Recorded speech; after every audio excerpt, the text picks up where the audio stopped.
Welcome back to Might Be Manic, where we spiral, but we spiral cute. This is your late night variety show for the deep feeling, big thinking, emotionally intelligent chaos makers. I would like to let you know that this is going to be a two-part episode. That's right. This will be a two-part Might Be Manic 2-day spiral. This is going to be an episode that has two parts to it because, unfortunately, Gordon Ramsay let me cook. Glorilla said let her cook, so let her cook, okay? This episode has two separate parts. Fractals of Light, part 1, part 2. This is a 2-day spiral. I would like to let you know that before we get started, so the next episode will be released at 11:59 Sunday evening. This is a 2-day spiral. Might be manic, I might be. Let's move on. Here's a reminder. This season, I've planted Easter eggs in each of the episodes. I picked 10 words, and I'll drop one in each episode one time. You'll know when you hear some type of noise. It might be like a theme song, a chicken, bakak, bakak, or some noise that will play after I've said the word. Collect all 10 and send them to me at mightbemanicthepodcast@gmail.com on November 30th during our episode 11 called Would You Fumble the Bag? I will remind you during the episode, you have to have 10 words to be entered in the Icon Season Award. You'll be our first Might Be Manic icon, something to brag about. So make sure you're following me on Facebook, Mac, M-A-C, Oliver, and that's facebook.com/so-Mac, M-A-C, famous. Collect all 10 words and send them to me during the 11th episode. And on this 12th episode, definitely manic, the final trip, you could be entered in a drawing to win an e-gift card to any store of your choosing. This will be done on live video, both on Facebook and Riverside.fm. I'll send you the e-gift card right then. The first name I draw will get a $100 e-gift card to a store of their choosing. The second person that I draw will get a $75 e-gift card to any store of their choosing. And the third one will get a $50 e-gift card to a store of your choosing right then and there. Make sure you're paying attention for those words and those sounds because I want to see you win. So go ahead and grab your Ben & Jerry's, get your glass of wine. This one is going to get super cosmic. Let's do a life update for our tea time. If you would like to be featured during our tea time, go ahead and send me an email at mightbemanicthepodcast@gmail.com and you could be featured on next week's tea time. So I'm going to talk about me. I'm going to talk about my two friends that are going to be featured tonight, and then we're going to move on. So for me this week, I'll tell you what, I was a little bit disappointed. I've had to grow up a lot recently, okay? Because while I've always been grown for my age, I've never been mature. When I was young, I wanted to be an adult really bad. Now that I'm an adult, I want to be 21 really bad. I'm not going to lie. I would stay in my 30s forever. They've been so wonderful. But I just have had to grow up. And you hope that the people that you want beside you in the future will grow as well, whether it's next to you or away from you. And I don't feel like that happened. I just am like, okay, were they always like this? Or have I just changed? I had a friend, and I was talking to them, and we used to be able to talk about everything. And we literally, don't relate at all. I really don't even understand what this person is talking about. And there was a time when this person was very important to me. Not only that, it's I don't know if she's just even the same at all. Or if she is the same and I'm not. And for me, as a fixer, I want to bring people with me and I can't. And you realize you can't when you're we would not be friends. And I had hoped that when, everything was healthy, that it would be that way. I'm not a fan of stagnation. I'm not a fan of set in my ways. I'm not a fan of closed-mindedness. I'm not a fan. My life is so fast moving. I'll be one person this year, and I was one person last year, and I'll be another person next year. I keep going forward until I'm somebody I want to be. And some people are so set in their ways, and that can't be around me. It could be around me if your ways were mature, but you're set in your ways in a way that's no. Especially for me, because I've always dated guys, except once. I've dated guys that are years and years older than me. And this is one of those situations where it's someone I liked a long time ago. He's older than me. That doesn't mean everything, but it should mean something because you should be able to get wisdom from people who have lived it. And if there's no pearls of wisdom to share, maybe you have the wrong friends. It was like you would come to this person and, you're like, what do I need to know about on the path? And there's nothing they can tell you. Like, it's like what they tell you doesn't make any sense. And I hate that. So what I've decided I have to do is I sometimes find myself being super nice just because I don't want to hurt people's feelings. And then I get doormatted. And then I'm complaining and I'm in my house like talking crazy. I had to start being more selfish and being me. So like this person would say inappropriate things to me, right? And I don't know if in my 20s I let that stuff slide, but I don't now. And I was like, instead of like brushing it off and being like, I'm just gonna move past that, I was like, absolutely not. No way. I'm not doing that. I don't like that. And I said it, and I didn't let another chance slide for it to happen. I said it and I'm done talking to them. And it makes you wonder, like, who was I at one point that I allowed this, Why are there some people that you feel connected to no matter what? Because there was a time when this person would have felt like an angel, and now they feel like a menace. Like, it's like a fly that you can't get out of your house. And it's like, and it's hard to see them like that because you have love for them.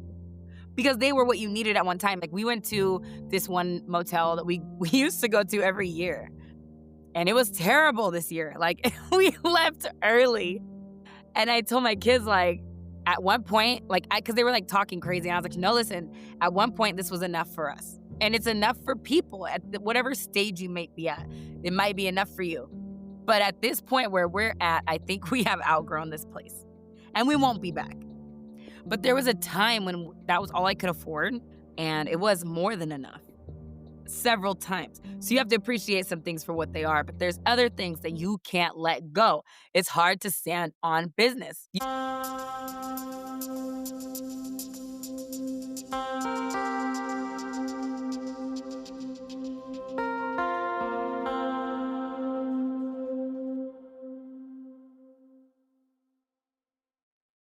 Speaking of business, if you're a business owner, this is exactly where you could shine. See, you can go ahead and email me and make the subject pro promo. And you're going to email Might Be Manic, the podcast, at gmail.com, okay? Make sure you try to add the subject because I don't want to share things that don't belong, But go ahead and email me, and this could be the moment where you let your brand shine. So I want to give you this sponsor spot. We can go ahead and promote your business. We're all about, promotion and big love over here. And I would love nothing else but for you to take this moment for yourself. So let's go ahead, and I'm going to round back around because I had 2 tea times to share. And they matter. I went off on a tangent. I did. I went on one. Might be. I don't know. So what I wanted to share is my friend Rachel. She said this last week. One thing that she learned is to stop sugarcoating things. And she said she had an experience at work where she had sugarcoated something and it didn't benefit her in the end. And oh my gosh, I can relate to that so much. Like I was saying, I water myself down way too often and I have to stop doing it. But it can be really hard. So I feel that. And my other friend, Amber, she said that she had an issue where her ex wanted to take the dog home with him, and they weren't exes, but they are now, I guess, and about who gets to keep the dog. And I so empathize with that. That's a hard situation. It's a hard situation, especially with something that you love, because it's like you think you know best, obviously, and it's like really hard to spend nights away from any pet you love. And I do empathize with that. When my inner chaos is meeting alignment at creativity, it really does help me in situations so I can process my thoughts. Okay, let's go ahead and move on. Okay, so where we're at today, we're going to talk about soul contracts and we're going to talk about soulmates. So this is what I have to say about soulmates. Soulmate myths will mess you up for real. And we're spoon-fed fairy tales about the one, right? A person who would complete us. But the real gag is completion is not external. Completion happens inside. There's nothing outside of us that could actually complete us. So in dating, this means you project cosmic purpose onto someone who's just good at texting back, right? So in parenting, this means you're raising kids under the weight of myths about perfect partners, perfect families, perfection in general, like tiger parenting. I was just talking to someone about this earlier. We were talking about perfection when it comes to fathers and how you'll watch shows like Everybody Hates Chris and the dad will be just such a green flag. And how for kids, it's like, okay, you see all this on TV, you'll see fairy tales, you'll see these different stories told repetitively. And you guys, I am losing my voice. It's because of sports season and cheering on my kids. This happens every year, okay? But I'm gonna make it through this. And I'm gonna do some fierce vocal editing. I was in here like me. I'm getting through it. On these shows and movies, it's perpetuating perfection, right? The perfect man, the perfect dad, the perfect mom, the perfect wife. So, I mean, we all have an understanding and an agreement of what perfection would be or look like, or at least a large amount of people have that idea because the script is written often the same way. Now, if we all know what it would look like, I don't know why. You'll see people who have wounds, like parent wounds, right? And then they turn around and they be the same parent them. I have always thought I was the queen of vulnerability.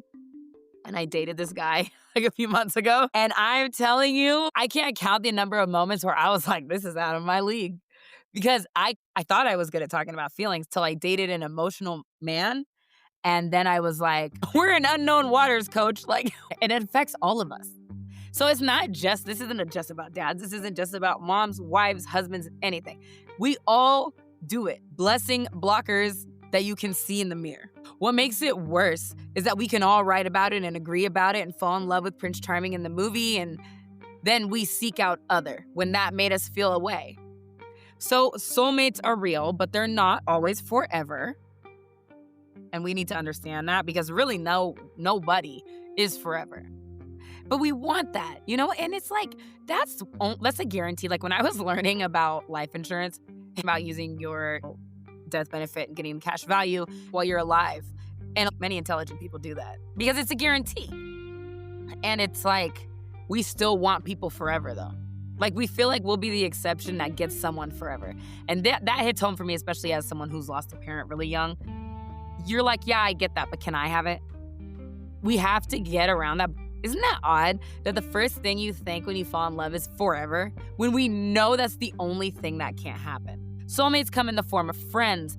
Could be, a soulmate could be a relative, a stranger that you never see again. But the power move is letting people fulfill their contract without demanding that they be your eternity. You're asking something of someone that they can never do. And it's like, people think soulmates are these spouses, this one person I'm gonna find, and it's gonna make me what I wanna be. The only thing you demand from someone first is the thing they can't give you. And so it's kind of like, this could be a friend. I've been at rock bottom. I used to have like a timeshare at rock bottom, and I would chill there for years at a time. This is where I would chill at. Say you see a beautiful flower. Every girl has had this happen. Where a guy likes you, and you're like, I'm a vibe. You know what I'm saying? Like, for real, I'm a vibe. I met this guy, and we had a good conversation, which I don't have good conversations, like, often, because I'm the type of girl that when I go out, I put my AirPods in, and I'm not listening to anything at all. I just don't want to talk. He decided, we have to be together, and I was like, no, it's okay. And he's like, no, yeah. We ended up being together, and it's like, it didn't work out, and it's like, gosh, you wish they never picked you at all. You should have left me there beautiful for somebody else. You can see something and love it and not have it. I have good relationships with most people I know. I'm an easy person to talk to. I'm extremely non-judgmental because when I'm listening, I'm not calculating thoughts, I'm listening. And oftentimes I meet people and this happens. And I'm so good at separation because I'm adopted. So I don't think of keeping you until I'm keeping you and then I'm keeping you. You know your value, and just thinking that someone sees it can turn out to be extremely painful when they don't actually see that, or they decide to not see that. I need to anchor myself. Let's just do a little pause here. And while we're talking about being picked, it's Libra season still. People born now are natural connectors. Libras are really drawn to relationships that inspire growth, conversation, and expand the mind, environments that feel harmonious and intentional. But Libra energy can bring indecisiveness. So if you've been questioning your role in someone's life or their role in yours, that's the universe showing you where alignment needs upgrading, and also telling you maybe instead of looking into their eyes, you need to look for the exit signs, because that's the only place to go once you start thinking that you don't know where you stand with someone. Can I get a hallelujah? So you need a slight social tune-up, I think. There's no reason that you should ever question where you stand with someone. I tell my kids like this. I'll see somebody somewhere, somebody sees me. And they're like, oh, that guy was looking at you. And I'm not. First of all, I hope not. I am at that age where I kind of hope not. But second of all, I'll be like, he's not my soulmate, because if he was, my soulmate wouldn't let me walk past without addressing him. My soulmate doesn't let opportunities pass him. He could never be for me, because he's the type of guy that sees something he likes and lets it slip through his fingers. I'll tell my son when he wanted to be a DJ for a while. And I was like, okay, every time he left the house, I'd be like, if you see DJ Khaled outside, you ready to shoot your shot? I'm the type of girl where if I saw a famous poker player at a poker place, I'm about to get in there and shoot my shot. And I've never played poker in my life. Like, I just believe in myself. Like, I'm prepared to see Alicia Keys walking down the street and I'm ready to sing. Even if I was sick like this, I'd be ready to do it. My soulmate doesn't let good things pass him by.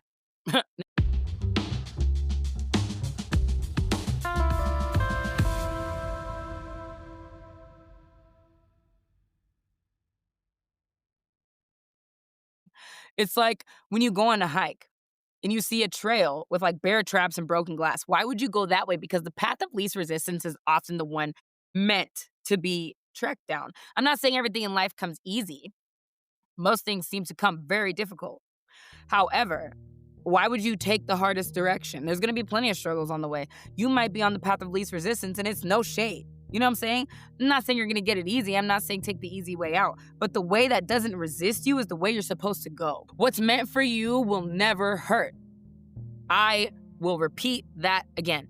What's meant for you will never be painful. Ever. So if you've been questioning your role, like I said, time to look for the door, and that's just my opinion. So this is for the Libras and anybody else that got something out of that message. So I don't believe there's such thing as coincidence. So keep your eyes on air sign lunations, and if you have Libra in your chart, this also goes for you. I don't believe I have any, and that's probably why I have little to no balance at times. But the dates for you, like I said previously, the 6th, the 15th, and the 24th are perfect for manifesting, and any day is, because those days have actually passed. So I hope this last week was a really good week for you, and every day is a good time to manifest. Don't forget, and get your balance back, girl. All right, snaps for the Libras this week. So imagine this, like before you're born, you were chilling up in the cosmos, you had a binky, you're laying in the stars. My son is the boss baby, so I'm sure he's in a tux. I don't know. So you had a clipboard and you're circling lessons, like you're picking out college courses, okay? You're like, patience, sure, forgiveness, whatever, heartbreak, okay, as long as he's hot with white teeth and dreads, but who am I to judge? So we're coming with the idea tonight that your soul chose every theme, every test, and every player involved in your life up to this point and beyond in order to help you evolve. You chose the curriculum, you wrote the syllabus, and you decided that these were the challenges you were going to face. Okay, walk with me. Let's go, girl. So this isn't tied to one religion or one belief system, one culture, or one, line of beliefs. Nearly every culture has a version of this belief. In Hinduism, it's karma. In Buddhism, rebirth and dharma. In indigenous teachings, it's ancestral path and agreements. And even on quantum physics. And even quantum physics says energy can't be destroyed. Now, this is what I often tell my children. If I walk into a room, I hit the light switch. Is the light non-existent? No. The absence of light does not mean light does not continue existing. If you take a flashlight, and shine it through a cheese grater, it just went from one source light to a bunch of fractals of light. But does that make it a different light source? No. If we are that light, Beyonce said, if you hurt me, you hurt yourself. Don't hurt yourself. So maybe we're recycling lives, orbit, and in this lifetime, you're here to learn specific lessons. If you don't, the universe will reroute you like Apple Maps until you figure it out, because no level may be exceeded without passing. Stop walking. You will not be promoted. You will not be promoted without passing. Okay, let's keep walking. That's how it works. So some contracts are soft, learning boundaries, trusting your voice, finding self-love. Besties, some are brutal, surviving betrayal. Must have picked the hard knock life because that's what I would do. Because I'd be like, I like a challenge, and I'm down here with all the Kleenex in the world. I'm practically swimming in my tears to get this weight off. Some of mine, surviving betrayal, breaking cycles, healing trauma that you didn't cause but inherited because they're generational gifts or curses. Thanks, Mom and Dad. That's where matters get passed down until finally someone has the courage to say, stop. It's done. I would say personally, I believe I've broken a couple, and my kids, I think they got the ones that got past me, a couple. I'm not saying they're all gone. There's some things that I tell my kids, if you do this, it'll continue because I messed up, you know? I was too weak to break it. Just because you mess up once, it's never too late to stop. You are the one that controls the brakes. The elevator can go down as low as you want. Breaking these cycles might actually be a part of your contract, okay? Because when you saw someone hurting, and we're all from the same light, that same main flashlight, as a human, it should be all of our obligation to help someone who's hurting. It should be our instinct to help someone who's hurting, but it's gotten lost in the mac sauce. So it should have been what we're here doing, and we should all make every attempt in the world each day to try to help each other because you're from the same light. Like, we're from you are hurting yourself when you hurt others. When life feels like one long rerun, like I've seen this episode, this is the part that you play. That's the point. Because the test will keep showing up until you pass. You will not be promoted without passing. Remember? Okay, let's move on. So, bestie, sometimes falling and failing is the lesson. It's because there's two different types of ways of thinking. And I always tell my kids like this. I'm not afraid to try things because for me, I don't lose. I've never felt like a loser once because I'm not. You have to play the winner to learn how they did it. They're not going to tell you. You have to watch them do it. I'm a visual learner. I don't lose, I learn. I don't lose, I learn, and I've never felt like a loser. If you try, what we heard today on the speech is if you try to be like everyone else, you'll have what everyone else has. It's the out-of-the-box person, it's the weirdo that gets what they want. We heard that today. I had my son listen to motivational speeches on the way to his football because it works for everyone. Because your psyche controls what you see and what you have and what the world looks like for you. I'm the best. Say that. And your mind will show you that. Believe it. Don't just say it. I'm the best. You're the best. I've never felt like a loser. When I mess up, I don't think I'm a loser. I just know how to beat you next time. I've never lost in my life. I release and I learn. I don't lose. I've never had a loser mentality. Because of that, I do win. You can go giving out your mixtape. You can go give it out all day long, right? And you're gonna get 99% no's. Because you only need one yes. You might get multiple yeses, but you only need one. So when you hear no, when you hear not you, not today, it just means not now. You don't control what my higher power can give me. You cannot stop what's destined for me. My door will only open for me. So we can both be the best. Expect mostly no's. Go in expecting that because you only need 20 minutes with the right person to get that yes. And it's gonna feel like you worked forever for it, but it was really right around the corner. So perhaps you were sent here to be perfect. Just kidding. You were sent here to get messy, to learn, to spiral, to recover, and to try again. Because getting up, you can't get up if you don't fall. You have to go down to go up. And getting up is a victory. You can't have that victory unless you have that learning curve. Nothing real can be skipped over. I want you guys to hear this because this is one of the coolest things about the zodiac I've ever heard. I'm the type of person where I'm not going to ask your name and I probably will have a hard time remembering it, but I will remember your sign. Because it tells me everything I want to know. It's like the bridge that catches me. It's like the bridge that catches me if I drop. That's the armor I need. So astrology ties directly into this, and I don't know if a lot of people are aware of this, but it's one of the more fascinating things about the zodiac signs to me. So each sign has a life curriculum, and each sign is actually a level. And when I tell you, bestie, you're going to know, and it's going to resonate. Hear me out. A recurring theme that your soul came here to master is tied into the house number of your zodiac sign. It's a 12-level video game, if you will. And first level, when you just first start, you're just a baby. It's a baby. It's a baby. You know what it is? Of course you know who it is. It's the Aries. Love you guys, but it's a baby. Like, I imagine the baby from the Bad Boy cover, like an angry baby with a rattle. They're the cosmic newborn, and their lesson is identity, learning to exist boldly, unapologetically, and even selfishly. And Aries is, yes, the baby throwing the fit. That's what people say. Well, I guess I said it. I don't know who else. I mean, I like you guys. I have Aries rising. I'm a baby too. But this is their first time through, and you can clearly tell that when you do meet most Aries. Some Aries are extremely mature and have, but it's a thing. It's an evolutionary thing. You don't come in like that. And Aries will grow quick. They'll change quickly. Okay, let's move on. Second up, who is it? They got their dukes up. It's the Taurus. Something that a lot of Taurus and Aries tend to do at times is a little bit too much of everything, and it's okay.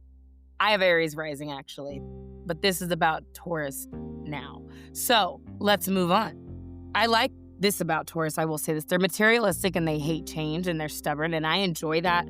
It makes a really good friend for me because I'm kind of a cheapskate at times. I don't like to spend a lot of money unless I want to spend a lot of money, if that makes sense. And also, I'm not very stubborn. My mind can be changed at times. I'm open-minded, sometimes to a deficit, and I like that they're stubborn. So they make really good friends for me. And they'll put those dukes up, which I won't. So it's good to have one of those bulls around you. Gemini is 3, and they're here for curiosity and communication. They're gathering pieces of the puzzle before judgment, and they're inquisitors. So despite the fact that some of us have had these odd experiences with Geminis, you can't deny that they have a level of intelligence when it comes to the things they know about. If they know about something, they know about it. They're also not really willing to change their mind, which at times can be good for people who change their mind too easily or too often. They do need to understand things in order to gather them, and I'm not that way. Like, if someone asks me to explain something, I can, but I don't usually waste energy on things I don't care about. So if I'm not invested in the conversation, I'm not willing to explain it. Because you know that movie with Eddie Murphy when every time he says a word, a leaf falls off the tree? I would be great at that. Next is Cancer. They came to master emotional safety, and they have the pinchers. So I always say they may not be predators, but they will protect themselves. The only issue is sometimes they perceive a moment where they need to protect themselves when maybe they don't, or maybe not that hard. And oftentimes they harbor resentment in such a way that since they feel things deeply, they match their pain, which that's a water sign thing. Like, if they're hurt, they're going to match what they felt, and it might have been intense because they're sensitive. My son has a Cancer moon, and he's a Pisces. God bless America. So that's why Cancers have this sense of if you do something to them, it's hard for them to let it go. They're trying to get it all figured out. And that's the earliest we hear about the water signs. Let's move on. We have Leos. They're here for owning visibility and expressing their authentic self without collapsing under external validation. Leos care how they're perceived. I grew up and was raised by a Leo, just the glamour queen, prom queen all 4 years. She was that girl. And, I would see her sometimes really sad, but the world would never know it. And it would be sad to a point where I wouldn't know what to do. And I think that they deal with a lot inside that they don't show because they want to be perceived as perfect. But there's nothing imperfect about being yourself. There's nothing imperfect about sadness. It's part of being full and embracing your shadow. Virgos are here for discernment. Learning perfectionism is fear. I struggle with perfectionism as well, although I'm the opposite of a Virgo. Being adopted seems like, you have to be a certain way to feel like you deserve to be where you're at. And a lot of times it's an impossible level to reach. Perfectionism is something I've carried with me for a very long time. And it's a futile battle. You don't want to do that to yourself because you are good enough. Libras came for balance and connection without losing themselves is what they need to master. Scorpios are here to master transformation, endings, beginnings, and the death and rebirth cycle. And possibly a little bit of temper, but I think it's cute.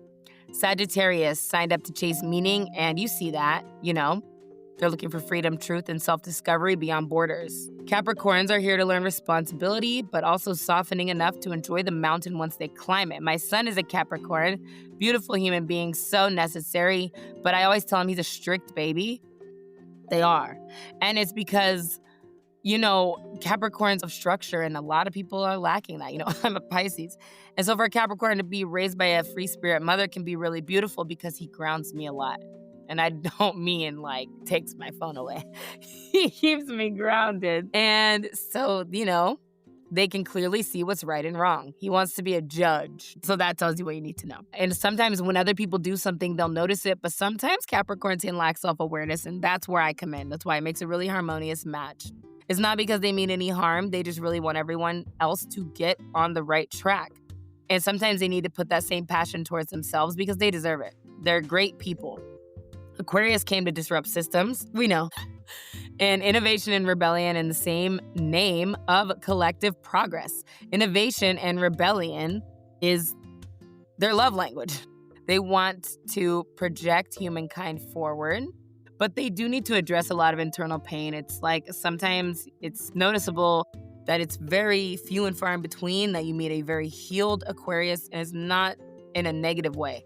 Just they need to pour into themselves. as they do to others. They make other people greater often, and they deserve that too. They feel like they have a lot to prove, and the proof is in the pudding, baby, and it's tapioca. You hear me? I'm a Pisces, and we are the last house. So I'm sure many of you have had an experience with a Pisces, and I'm sure it was great. We're the last house, which means this is our last incarnation. Each house is a level. Aries being the first life, Pisces being our last life, meaning not necessarily you've lived 12 times. You've had 12 karmic lessons and you've passed them. We're in our senior year. We tired. Stop talking about how much we sleep. We're tired. I love me a Pisces, man. We're one close-knit crew, I tell you. Probably a lot of you are Pisces because we flock. We handle things different. We're super forgiving, and it's not because it doesn't hurt. It just doesn't stick. Like, there is no aftershock. I expect the worst and hope for the best. I don't hate. I'm carefully optimistic, cautiously. Old souls. If we pass this life, it's our last time through, and that's why so many bad things happen to Pisces in their life. And it's not us having martyr syndrome. Bad things be happening. Like, you wouldn't believe it. It's like, let me tell you this crazy story. Like, I'm King Von. That's how it is. Like, things happen. And you wouldn't believe it if you didn't see it. And luckily, Pisces, we do not care if you don't believe it. Because a whole room full of people could stand up and say, we're wrong. But if I'm right, I'm right. It's between me and God. We're here to surrender and dissolve the ego and remember the source. It's funny timing, isn't it? Unfortunately, since it's our last life, as I said, we do have to pay for all of the karma of our previous incarnations, and that's why we go through so much. Segue, roundabout. See, I came back? Boomerang. I'ma bounce back like a boomerang. That's Jojo Siwa, a Taurus, and that's probably why I like her. Anywho, so these houses, this talks about the incarnation that you're in, the place you're at in life, how many times you've been here, and those, I'm not making those up. Because why did it resonate with you? Hold my hand, baby girl. We got this, bestie. So, I might cry during Jared commercials, and you might want to fight someone when you said no pickles. I mean, you have a right to be you. We're all in different incarnations, though, and we meet these people, these recycled faces, these recycled lessons, until you've outgrown and gone where you needed to go. It's not shade, it's just soul math, and different chapters require different characters. So, let them stay where they belong if they no longer fit in your timeline. You don't have to backpack back too much in here, you know what I'm saying? You don't have to be Dora the Explorer. Move on. Because they'll start swiping your joy away. You don't have to.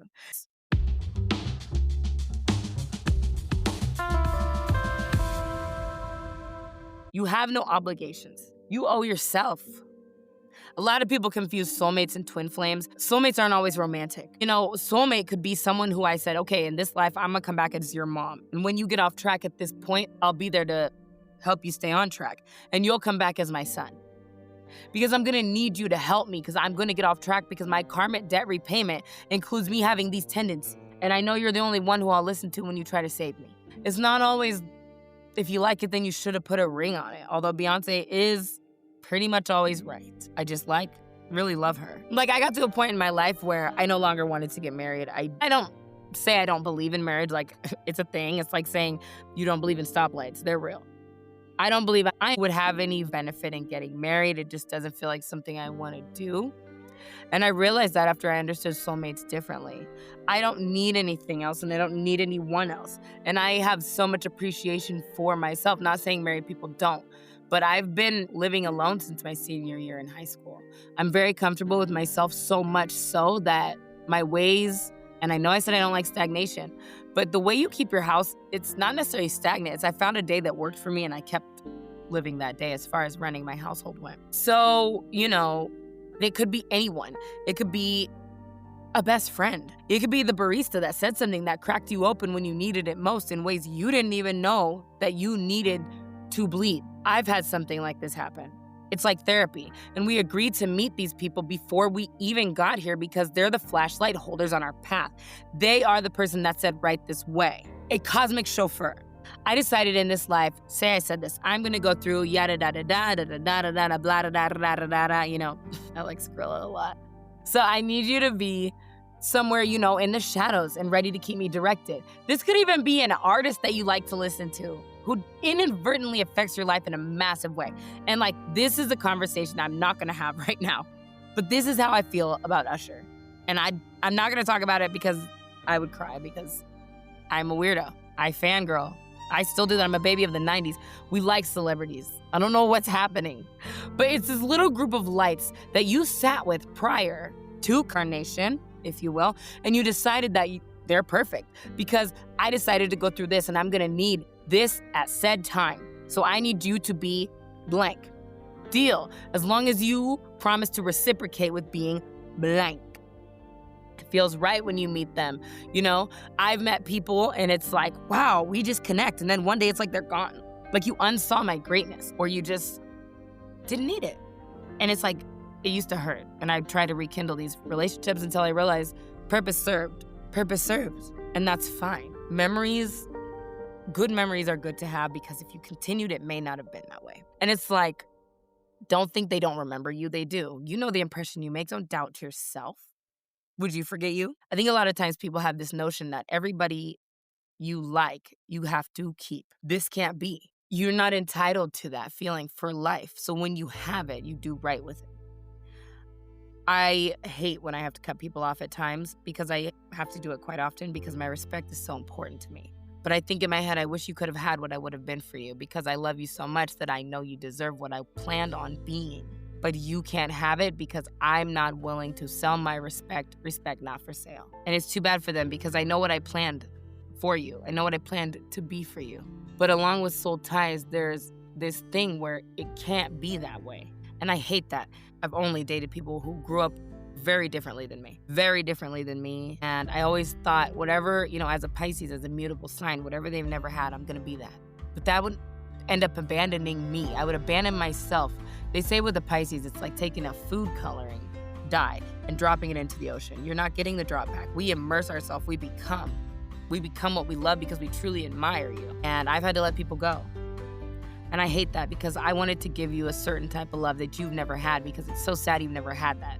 Because for me, what was a right would be a luxury to someone else. What was perceived as a right, but really was a gift or a blessing. Because God knows what life we can handle. The universe knows what life we can handle. And I hear about these childhoods and you never know what you could do till you do it. But I don't feel that as a child I would have been equipped to be raised the way they were. So you try to be something new for them. But people sometimes don't know how to have something that they can't even imagine. And then you get taken for granted. And that's where it comes in with your soulmate will be equally yoked in some way with you, whether it's emotionally, not necessarily financially, but often very equally yoked. If you're someone's rib, if you believe in that or whatever you believe, a soulmate, twin flame, you would be cohesive. And it's like you can't take on someone and plan to play a role that's not you because the day that you realize you can't keep it up forever, you're going to be who you really are, and that's going to be unfair to them because they fell in love with a phantom. Something so unfortunate that can happen at times. And you guys, I do not mean to be a bother, but we're going to go ahead and stop this for today here because I have a whole other half this long and I do not want you guys to get fatigued. So even though this isn't the end of the episode, I would like to give you 3 gems to spiral on for tonight. The next episode will be released tomorrow at 11:59 p.m. That would be Sunday at 11:59 p.m. That's September 28th. The keyword will not be repeated. There still will only be the number of keywords as we originally had. But I can't wait to have a 2-day spiral with you guys. This is a Might Be Manic episode. You see what I did? All right. So gem number 1, your dreams are the only place you remember what you actually are. That's why they fade. Your waking mind can't hold the whole truth. If you want to agree or disagree with any of these, go ahead and send an email to mightbemanicthepodcast@gmail.com because that was really heavy. I haven't used my inhaler since I lost weight, but I might use it. Gem number 2. Suffering exists because without it, you never see your own strength. Comfort doesn't carve depth. Pain does. Can I get an A+? Amen, whatever you believe. I'm not sure. We're going to keep it open. And the last one for you to spiral on, only until tomorrow, you guys. Because we need to continue cooking. This is Mac's Kitchen. And we cook it. Heaven is not a place. It's the moment you realize you were never away from anything. What do we think? Well, you guys, let's go ahead and take a deep breath because what you feel there after what we talked about, and we're only halfway through. It's not a fever. That's us shifting together, bestie. So whether you're about to deep clean your oven, whether you're about to go fold some clothes, or whether you're about to go take on total world domination, I want to thank you for spiraling with me tonight. And since this is a special 2-part Might Be Manic 2-day spiral, this is the Insomniac Special. I will see you again at 11:59. And until then, keep your foot on your next, baby girl. And remember, I just might be.